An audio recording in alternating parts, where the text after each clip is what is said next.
Hello, my name is Janice B. Gordon, and this is Scale Your Sales Podcast. Welcome to Scale Your Sales Podcast, listed number 9 of 43 best podcasts for every sales professional. I am Janice B. Gordon, the customer growth expert, awarded RevTech strategist of 2024. In today's episode of Scale Your Sales Podcast, my guest talks about human intelligence and what this means. We also kind of talk about 3 main elements, which is investing in people, investing in the culture, which is leadership, authenticity, and around building trust, but also investing in and aligning your systems, processes, and metrics. But the key focus is the importance of not losing sight of people. My next guest is on a mission to help others shine bright with the gifts they've been given. He is CRO of Membrain, a CRM company focused on elevating the sales profession. Please welcome to Scale Your Sales Podcast, Paul Fuller. Oh, thanks for having me. I was excited to get the invite. Well, Paul, I'm interested to talk to you about artificial intelligence, and it's becoming embedded in every aspect of sales and business operations. Now, I know you argue that real intelligence, we need real intelligence, and it's the human intelligence, intuitive judgment, emotional connection, leadership presence. So how is this playing out with high-performing sales teams? Great question. And thanks for asking. I'll start way back at the beginning, and which is, let's go back into like the early 2000s when we thought the range of the rate of change was high, right?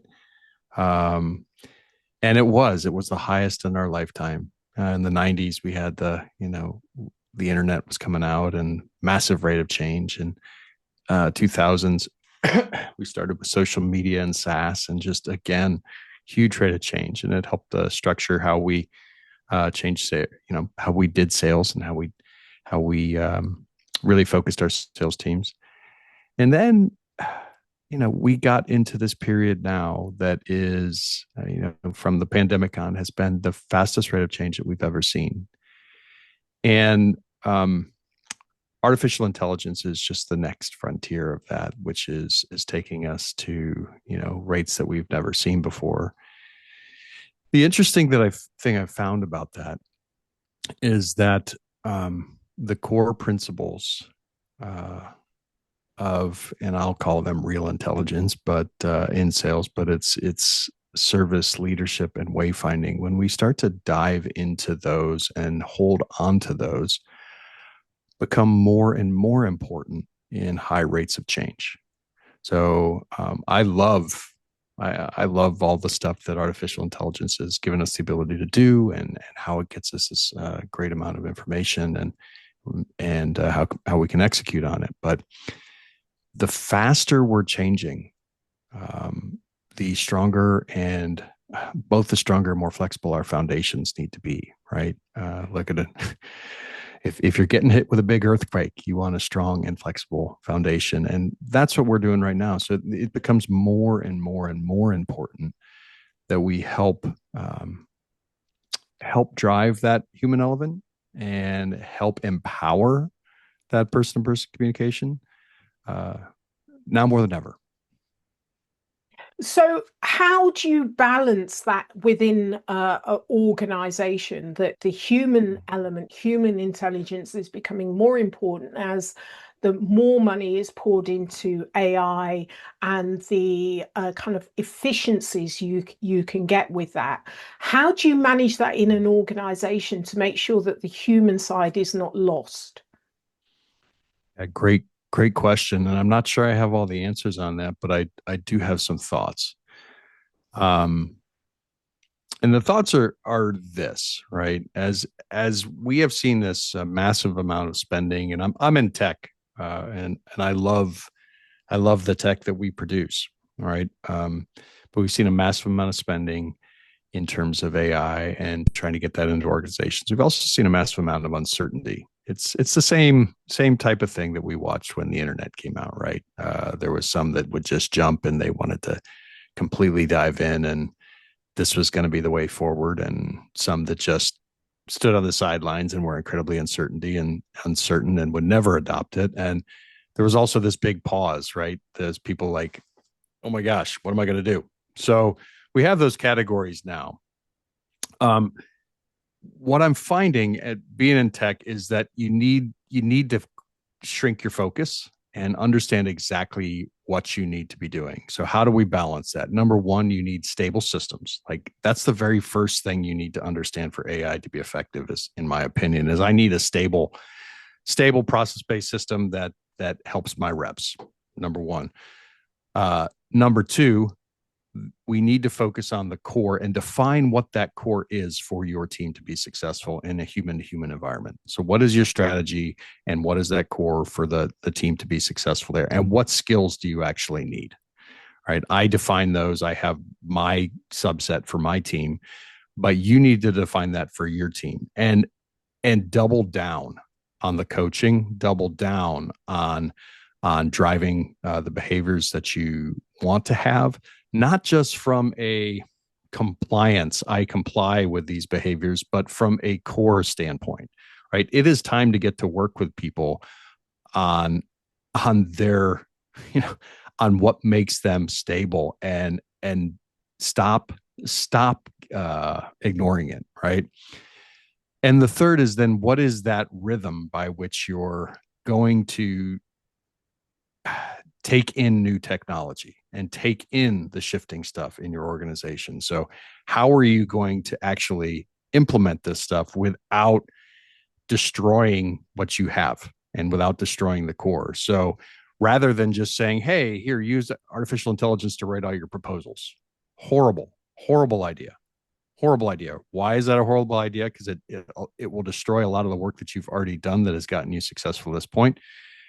Great idea is, what are the core aspects of this proposal that you need to be very confident and collected about, and on the information you need, and how do we get better at that skill to collect information? And then how do I leverage AI to help me make that proposal better? Right. So I really think there's the three things you need to focus on. What is your core stable technology and stack and process and all that stuff? Number two, what is the core that we need from our people? What is that go-to-market motion and the intelligence that we want out of our people on an ongoing basis? And then three, how do we augment that appropriately?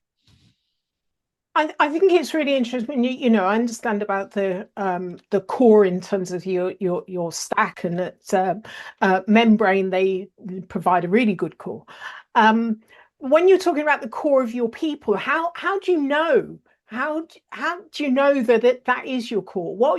How can you measure it? What is stable when you're talking about people? How do you know you've got the right type of people around you? How are you able to measure that? How are you supporting those people? Can you delve a bit more into that? Yeah, absolutely. So I'm a firm believer in leadership needs to take a very active role in this and step back and understand what type of organization we want to be. And I think it's even more important now in the ever changing and quick changing times, to take that time, step back, and understand, what type of organization do we be? How do we want to behave? And who is the right people on the bus to behave that way and act that way in market? Like, I'll give an example. So right now, if there was this whole thought in SaaS that we're going to have this assembly line, and it worked for a long time. And the assembly line was, I want people on our team that are fast, that can do one job, and that's what they do. They're a specialist at that. So I'm going to have the people that write the emails, and I'm going to have the people that make the phone calls, right? And then I'm going to have the people that, some made the phone calls, and then they transferred it to somebody that even set the first meeting, and they were going to be really good at that.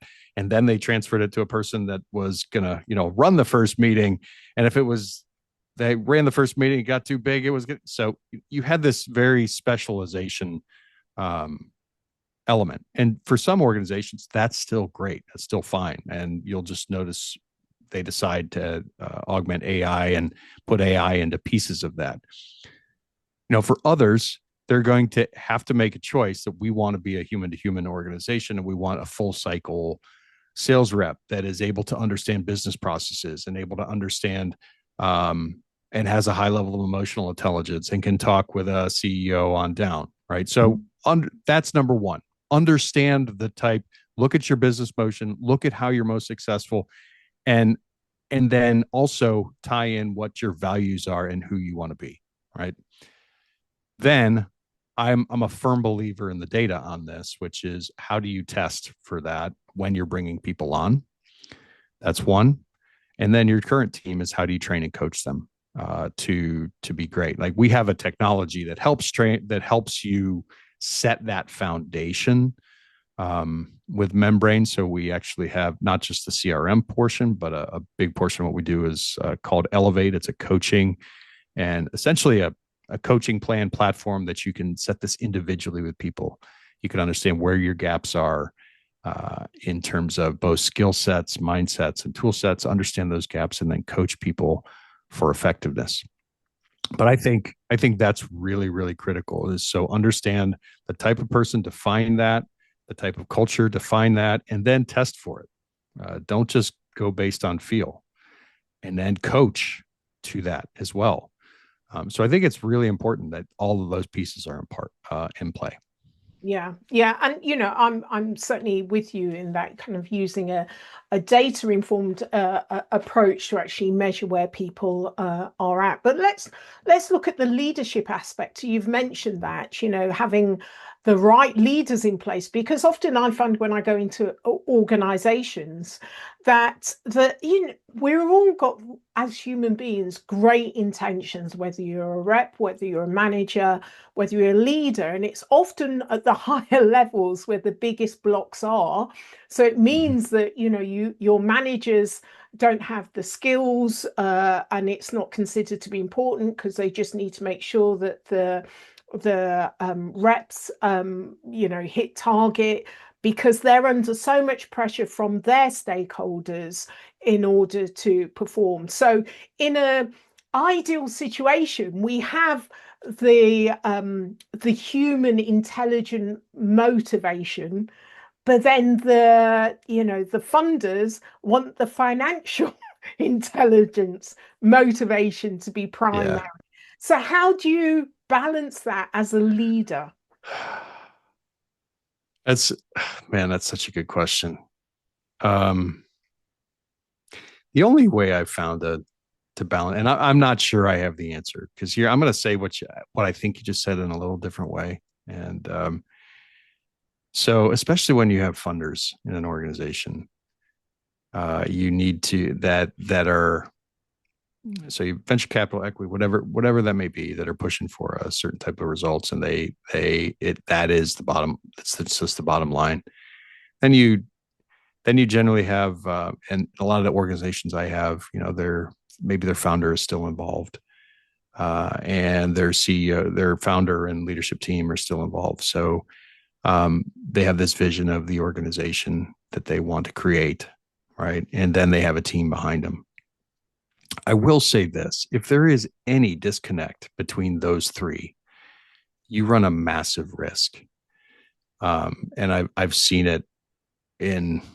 I used to run a sales as a service company, so we'd hire, train, and manage teams for other organizations, and you would see that at every level. You would see VC coming in, and they had one agenda, a CEO have a different agenda, and the team have a completely different agenda. The linchpin of that, whether you like it or not, Mr. and Mrs. CEO, Mr. and Mrs. CEO, is you. And the linchpin always is that top level of leadership, that they work so hard to be aligned. And when we talk about coaching, often we talk about coaching for success at the sales level, which is incredibly important. But like I'm in a coaching program myself because it's hard to stay aligned. It's just as flat out difficult, right? Who is the type of person I want to be? What type of company do we want to have? And how do we want to talk about ourselves and behave in market? That's a really, really, really hard thing to do, to be consistent in that. And that's why we have this thing called grace, right? But it's an amazingly hard thing to do. So, but it does start there.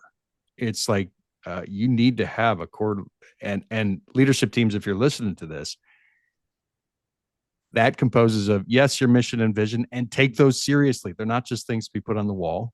Yes, defining your own personal vision, who you want to be and how you want to behave. And yes, your strategy on how you want to go to market and appear in market. And if you aren't living that, and you don't have then how do you expect anybody else to live it? So I don't know how necessarily to make that 100% alignment all the time, but I see that there's a massive misalignment a lot of times.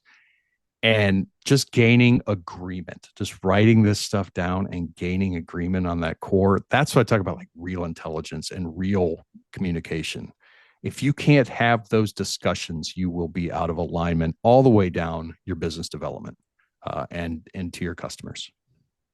Yeah, I think that, you're making a really important point. And, we've had the tenure of a sales leader, which is going to help to dictate what is the culture kind of going down the line, but they're the cushion from what's coming down at them. And their tenure is what, 18 months to 2 years. In fact, the Yeah. whole of the sales operation is so inefficient that it's, the tenure isn't much more than 2 years from the reps. And I think it's the managers that are longer. From your vantage point, what are the big investments that sales leaders need to make in order to create that high performing team that really does have that human fulfillment in the next kind of 12 to 24 months? Great question. I say there's three areas, and I think it's a review, and these are not groundbreaking, but it's just a continual review of what you need to do. Mhm. First is I'm a tech guy. You do need to understand the basis by which, and the basis and structure by which you're looking at your technology stack, what kind of information it gathers, how it empowers your team, and how it moves things forward and doesn't just stay standard, right? So you're big in customer centricity. How does this tech stack actually help us simplify how we serve our customers, right? And so AI is a big part of that, but also just the foundational, fundamental pieces of it. What is the core data we need to be very good and execute very well at our role? I have some standards around that. I think it should be a process-based technology. It should allow you to embed parts of job aspects in the technology, and just so you need to look at that. And there is going to be investment in AI in that. So where do we need to replace? So that is big. The second is what I call transformation, and transformation is a lot of the type of work you're doing, and I wholly believe in it. And this is where I talk about we need to go deeper into that leadership, service, and wayfinding. How are we going to continually empower our team to become better versions of themselves? And how does that better version of themselves better serve our market, our customers, and our internal team? Like, that's a really big deal. And if you're not looking at that and not making decisions on that, you're going to fall behind, because the fact of the matter is, generally people are going to have less people to operate, and they need to be more effective at what they're doing. And they need to be able to be more resistant and adaptable. They have to be able to work in a changing environment, right? So transformation. In the third, which ties directly to the other two, and also this idea of defining your strategy and being in alignment, is talent. Is who are the people that we want on the bus, and why? And those people generally, I hate to say it, are going to be more expensive than they have been in the past because a lot of times they're going to be doing more. Um, they're going to have more tools to do it, but they are going to be doing more, especially on the sales side. We have a big shift to a lot of people are doing more full cycle reps. They're doing they got to be better at human to human as well as figuring out how to leverage AI, the technology, et cetera. We're looking for more. They used to call them unicorns. We have to develop those people, right? So we have to one find them, but also then it's back to transformation and to develop them, and back to technology. We have to empower them.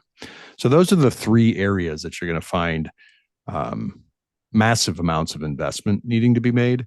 I tend to go more towards the transformation. Like I truly believe in coaching.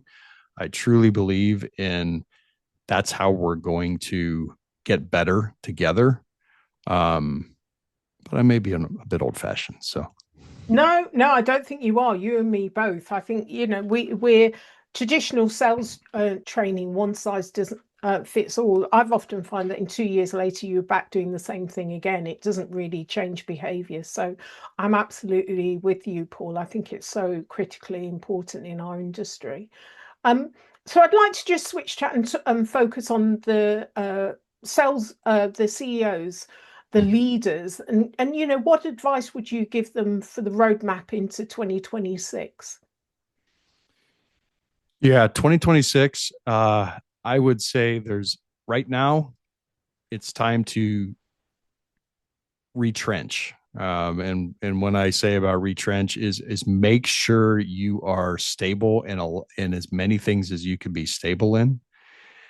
And like I said, and I go back to the fundamentals. What's our cores? What's our core technology? What's our core that we're empowering our sales team with? And just in terms of revenue, uh, where's our core in our transformation program and our core people? And when we're bringing people on, how do we find the right time? So retrench in that, get really good. Um, then it's I guess I'm taking our own advice. Is where are the buds? Where are the things that you need to move fast? Where kind of you think of the buds that are growing on a tree? Where are the things that you need to go out fast and invest in and put some water on? Don't pick too many of them, but you really are going to need to understand where to move and how to shift. Best way to do that is listen to your customers, Mhm. right? And listen to the market. Listen, I love the reason I love the sales and focusing on a sales team that can be, shift and move and change and be incredibly empowered is that I can then listen to them and make decisions off of them, make decisions off of those conversations that they're having with my customers. So listen to the customers. They're going to tell you what's going on in the market as fast as possible, and then move on. Each organization is going to be different. Like, so for example, we at Membrain, one of our buds, we have to move pretty fast on integrating um, AI in a lot of ways into our platform, right? That is helpful to organizations. I think we just have to move on that. But we didn't make that decision out of thin air. We made that decision because we're listening to customers, understanding what they need and how they want to operate. So it's not a fad for us. It's a how do I make a reasoned, fast decision and move real fast on it? So listen is the biggest. So retrench, retrench, listen hard to the customers, and then move fast on the core items. You're not going to be able to move fast on everything, especially when it comes to revenue. Um, but you're going to need to move fast in a couple areas. I love that. It's like going back to your foundations and the things that are really working in retrenching and then picking your buds. And once you've got those, move really fast on it. So you're kind of going all in, really. I love that. So, Paul, what one personal value or belief has helped to shape your leadership journey? Well, I am I'm unabashedly Christian. I love Jesus is Lord and Savior. So that is my foundational belief. And I'll say, I guess, a couple of things more about that. When it's grace is such a wonderful thing. Understanding the truth of who you are is such a wonderful thing, and you are made in a wonderful image, and built to shine. And so if we can understand that, and then we can offer grace to when people don't understand it or we fall short, it's so cool. It frees us up. So that's the core thing that has really shaped me and my leadership. And I'll add a phrase, and the phrase that I keep going back to is something I truly try to live by. It's not just a phrase. It's just it's shine bright. We're all going to go through really dark times and really tough times, but unless we help others shine bright and try to shine bright ourselves, like there's no reason. A single candle lights the darkness, right? And that is in any situation. That's when you're arguing, that's when you're fighting, that's when you're in a really tough time. A single candle lights the darkness. And I just hold on to that metaphor and that shine bright. And I try to live by it. I don't always do it. I fail remarkably short, but I do my best. Yeah, we're all work in progress. So thank you for that. And I one thing that rings out with me, your word grace is fantastic. So how can listeners get hold of you, Paul? I am on LinkedIn. Paul Fuller, PS Fuller, I think is it's LinkedIn -PS Fuller, but I'm on LinkedIn. Just search for Paul Fuller. Membrain. I'm there. Membrain is MEMBRAIN. You can email me directly, paul.fuller@membrain.com, MEMBRAIN.com. And go to our website. Our website is MEMBRAIN.com. But we do some amazing stuff. Our whole mission is to elevate the sales profession. And we're not the biggest company out there, but I tell you what, we shine pretty bright. We really, really, really try to focus on helping organizations not just put in technology, but truly up their sales game. And we do it through partners like yourself. Like, we provide the backbone of the technology, but our goal is to get people connected with people that are going to change their organizations, with the people for the better, right? Yeah. And man, sales is a linchpin. You start to do this well, you change careers, you change families, you change communities, you change the world. Yeah. That's a great one to leave it on. Excellent. Thank you so much for being a guest on Scale Your Sales podcast, Paul. It's been an absolute pleasure. Thank you as well, Janice. I really appreciate it, and I appreciate the opportunity. If you enjoy this episode of Scale Your Sales podcast, explore other episodes of insightful guest conversations or watch the caption show on YouTube. Remember to subscribe so you never miss an episode filled with strategies to help you scale your sales. I love to hear your thoughts, so please share your views and leave a review on iTunes. It helps us reach more revenue generators just like you. So until next time, keep scaling your sales.